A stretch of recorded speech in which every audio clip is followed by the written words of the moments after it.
Hello, hello. Welcome to episode 7 of the Solo Sideline. I'm your host, Conor. Reminder to like, rate, subscribe to the pod on any service. It helps me and gives me a little ego boost. This podcast can even prevent cavities. How is that possible, you ask? You listen to it as you brush your teeth, floss, and mouthwash. Please engage with me on Instagram or Twitter. My name is the Solo Sideline. I want this podcast to be all sports and no fluff. Some fluff items that didn't make the cut today. Russell Wilson hasn't officially retired from the NFL, but it's basically a retirement. He's going to sign a deal and join CBS Sports as an analyst. To put this in perspective, once he was traded to Denver in 2022, Russ signed an extension that was for 5 years, and that actually ran through the 2028 season. He's retiring before the start of the 2026 season, so 3 years before the extension would have been complete. On a side note, the Seahawks should really thank the Broncos for their latest Super Bowl, as key players on that team came from the draft picks from Denver. A.J. Brown and the Patriots trade saga officially ends. At long last, A.J. Brown is a Patriot. Last week, it was reported that the Eagles wanted a 2027 first-round pick in any deal, and then New England wasn't willing to trade that first-round pick. Then some other teams were floated out that could trade for A.J., which included the Chiefs, Chargers, Rams, and others listed as sleepers. This was all just posturing by both teams to compromise on the draft picks. In the end, Brown was traded to New England, who gave up a 2028 first-round pick and a 2027 fifth-round pick. Brown comes in and is an upgrade over Stephon Diggs. But with the Patriots having a harder schedule this year, I don't think he'll really even lift the offense to be better than it was last year. New England has the easiest strength of schedule in the last 25 years. This season, they have the 6th hardest schedule based on strength, based from last year's win totals. I predict they're going to regress and they're going to miss the playoffs. The other trade news Monday was the one that actually shocked the world. Myles Garrett was traded to the Rams. The Rams traded away their 2027 first-round pick, 2028 second-round pick, and a 2029 third-round pick with player Jared Verse included. The trade is an equivalent of 3 first-round picks and more, since Verse was a first-round pick, and I think he would definitely net at least 2 first-round picks. Verse won Defensive Rookie of the Year and is a 2-time Pro Bowler. He's still on his rookie deal for 2 more years and then has the 5th-year option. He's a proven player that's still very cost-controlled for the next 3 seasons. The Rams were already Super Bowl favorites, and this boosts their odds. This trade, and honestly their offseason, reminds me of when they traded for Stafford and then got Von Miller mid-season. They still had Aaron Donald and Jalen Ramsey. The Rams are the best team in the league on paper. Earlier in the offseason, they traded for cornerback Trent McDuffie from the Chiefs and then signed his running mate Jalen Watson. Those moves helped shore up their secondary, and adding Myles Garrett makes their defense elite. Myles Garrett broke the single-season sack record with the Browns last season, and the Browns routinely played from behind, meaning opposing teams wouldn't pass as much. Now that he's on the Rams, he'll probably have the lead or be in very close competitive games. Garrett could break his own record. A note about this trade.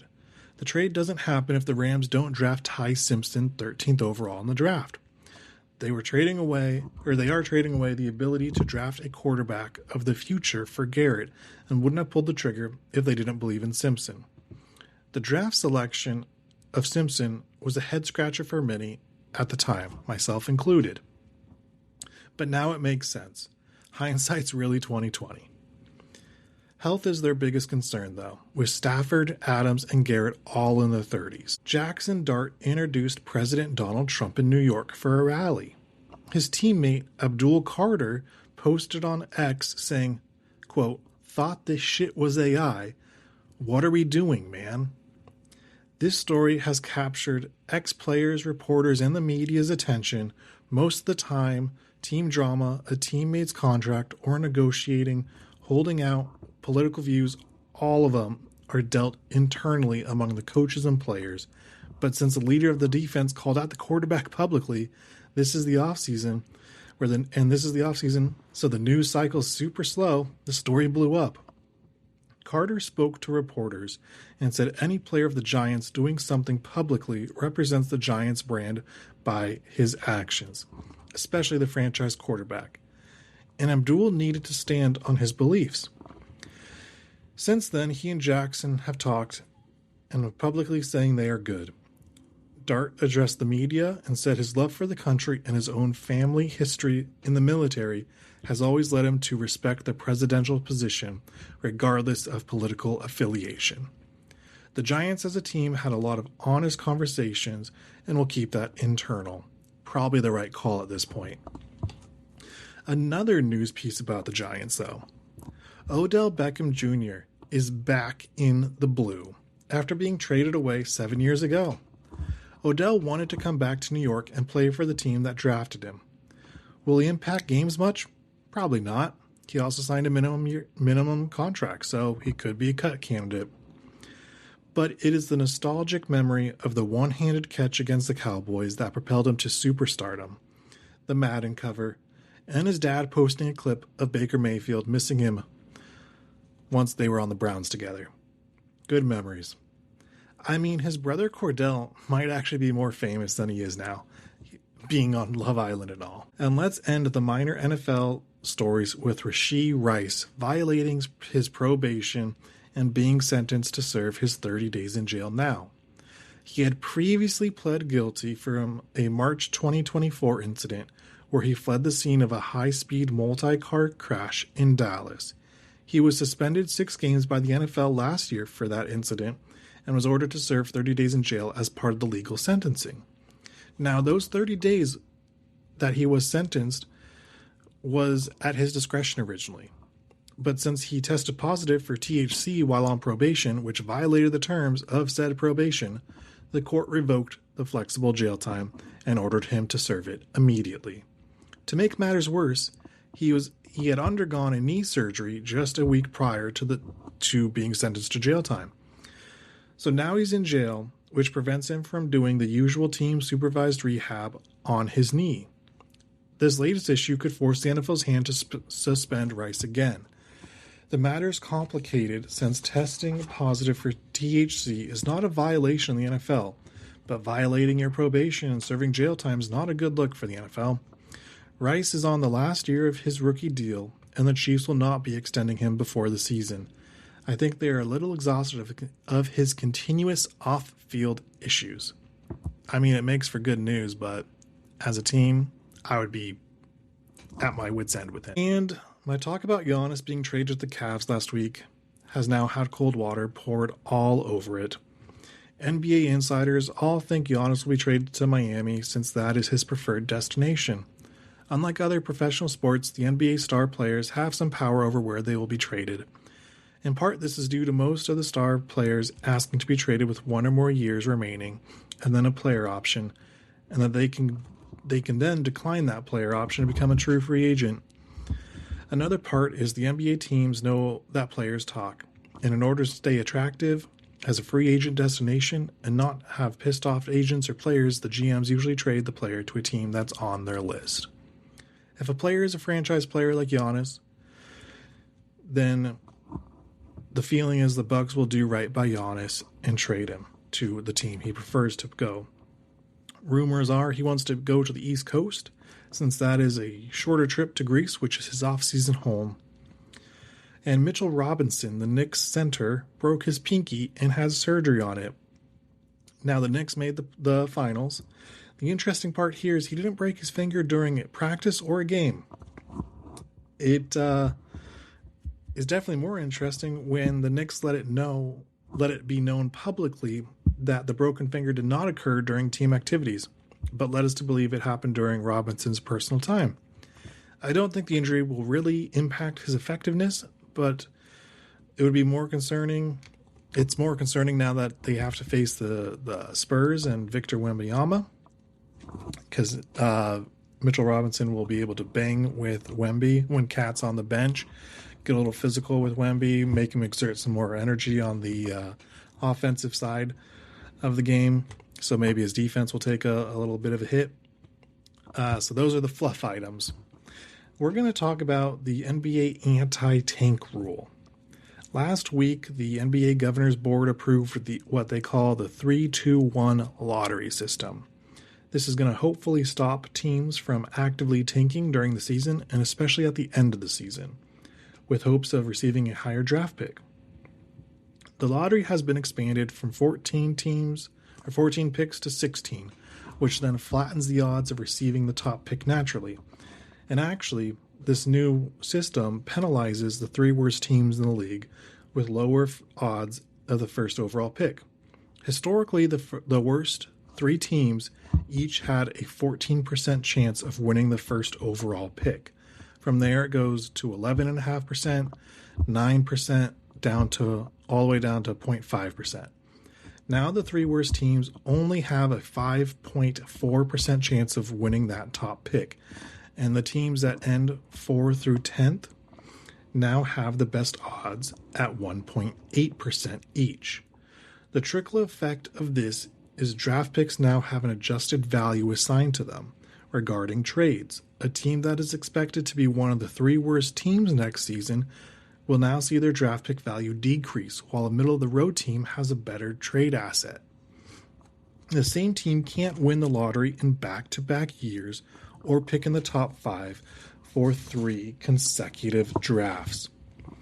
This seems to be targeted at the Spurs since they had the first overall pick in 23, drafted Victor Wembanyama, then had the number 4 overall pick in 2024, drafted Stephon Castle, and then in 25, just last year, drafted Dylan Harper 2nd overall.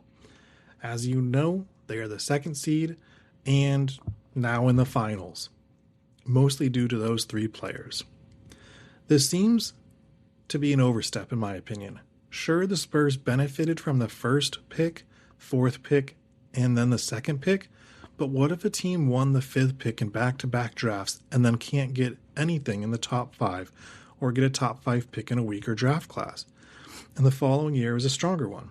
There are too many variables. A pro to this is that a team who struggled with injuries can make the play-in and possibly a deep playoff run and then earn a high draft pick, like the 2023 Heat made the finals as an 8th seed. It's going to lead to more competitive games for teams either in or close to being in the play-in seeding at the end of the season. Flip side is a good team that had a few major injuries throughout the year can earn a top pick to get even better. Let's say the Thunder, with the abundance of draft capital from other teams, can earn a top draft pick going forward and still be the best team in the West. Any team that's deemed to be tanking can now face punishment from the NBA commissioner. Potential punishment could be a fine up to $10 million, forfeiting draft picks, changing draft position, or changing draft odds. So if you were assigned the 8th overall pick and Adam Silver, the commissioner, was like, the Bucks tanked, he can actually swap your draft pick so you get the 13th overall pick. You move down a few spots. I mean, I've only done that in NBA 2K. I'm also a commissioner of a fantasy football league, but that seems like a little too much power for one person. To be able to determine, based on your own opinions, if a team is tanking and then take away draft picks, changing where they pick, it's almost like a dictatorship level power. All right. Staying in the NBA, we're going to talk about Game 7 between the Thunder and the Spurs. The 2 best words in sports, Game 7. Saturday night, we saw the Spurs and Thunder battling it out in a Game 7 for the chance to go to the finals, and the Spurs were able to pull off the win. Wemby was spectacular with 22 points on 7 of 15 from shooting and 3 of 5 from deep. Wemby fully claimed the crown as best player in the league.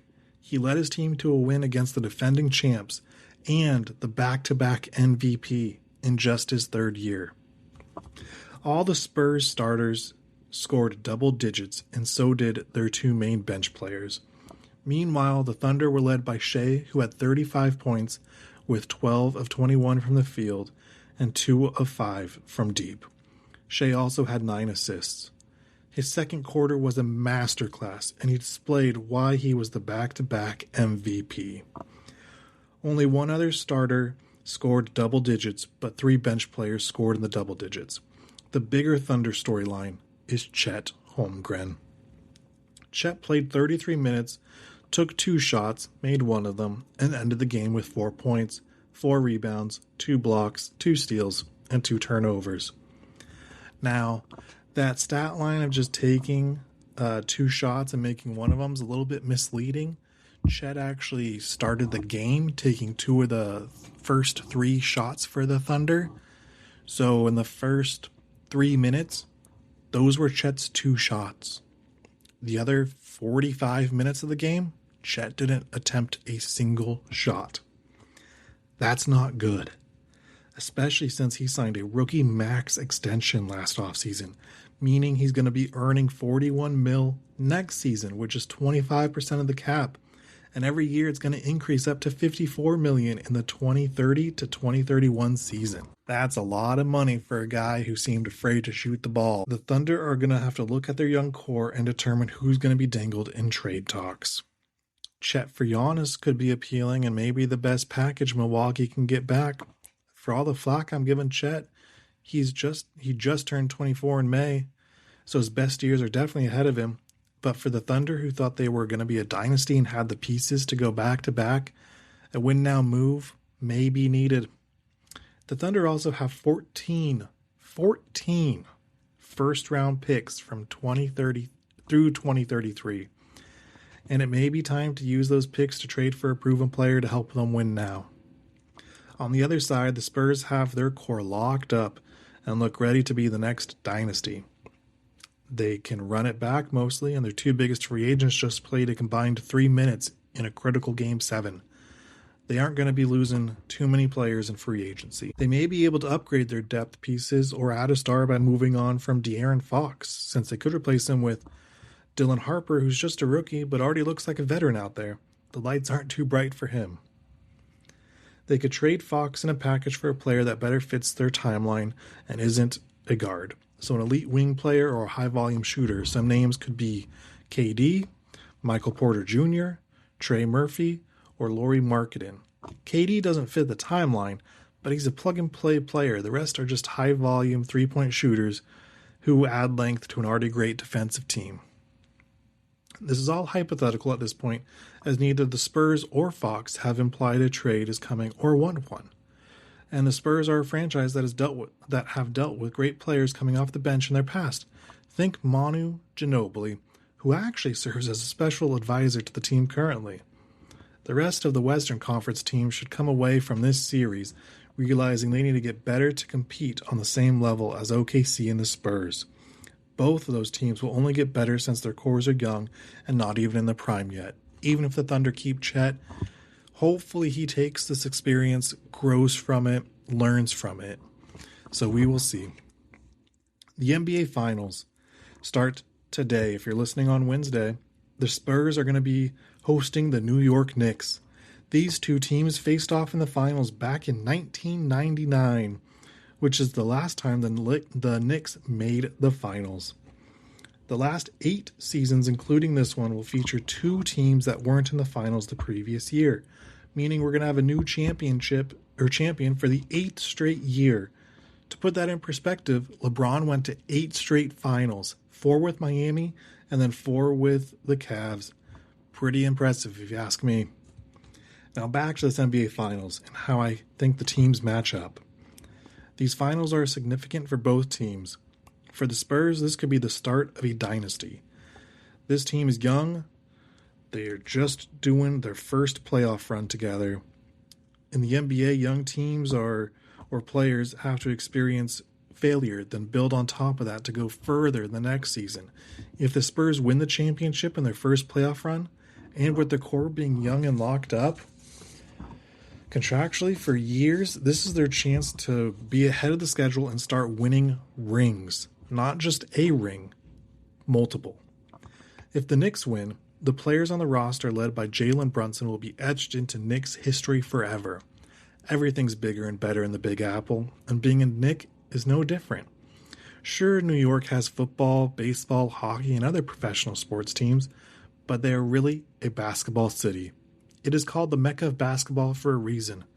Players love playing at Madison Square Garden. Previous NBA legends have had historic performances there.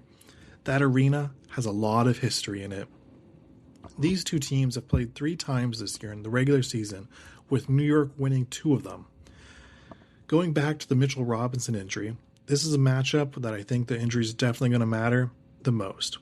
He's a big, bulky center that'll be able to bang with Wemby in the block and make Wemby exert more energy guarding him, trying to get past him, while Cat's just getting a breather on the bench. Cat also stands for Karl Anthony Towns. Fun fact about Karl Anthony Towns, he's dating, I think he's actually engaged now to Jordan Woods. If Jordan Woods rings a bell, she had a little drama with the Jenners. Got a little jealous there, but now I think they've made up. Doesn't help or doesn't hurt that Timothy Chalamet and the Jenners sit courtside at the Knicks games, and Karl Anthony Towns a Knicks player. Fun fact.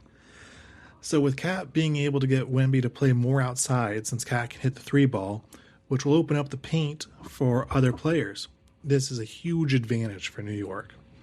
Because once you pull Wemby out to the perimeter, he can't guard against a player driving to the rim, and having that 7'5" frame that Wemby does would deter them from doing a layup or even just passing out. It opens up the lanes for more driving to the hoop or driving, kicking out for an open 3.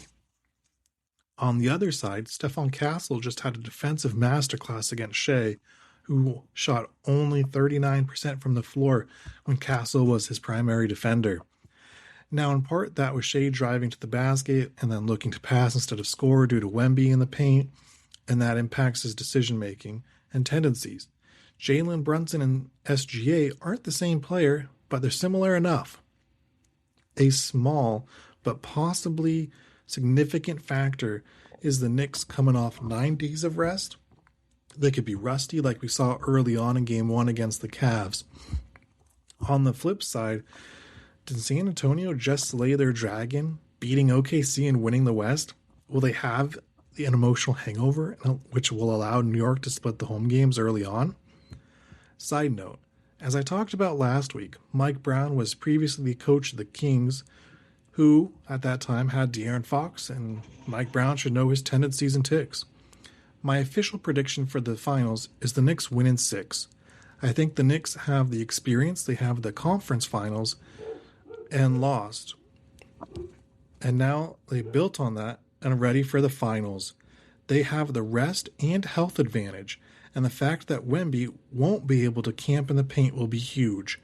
Unlike the 99 finals where San Antonio won, this is 2026, and it's the Knicks' times to shine. That brings us to the end of the episode, and I hope you enjoyed your time listening to me talk sports, share my opinions and thoughts.